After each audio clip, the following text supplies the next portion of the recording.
Pelaksanaan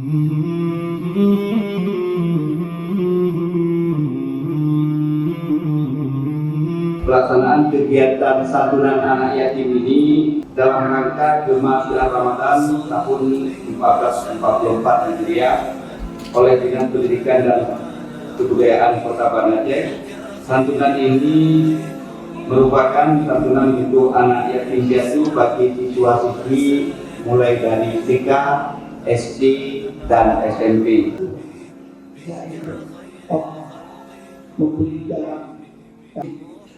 Pada sedekah anak yatim, beri apresiasi pada Dinas Pendidikan. Kita memberi santunan anak yatim di Kota Banda Aceh.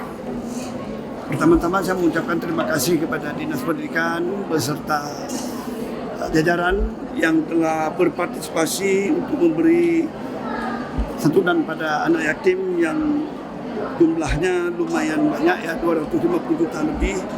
Itu untuk santunan anak yatim di tingkat TK 116 orang, kemudian SD 749 dan SMP 759. Mudah-mudahan ini bisa membawa kesenangan, kegembiraan bagi anak yatim.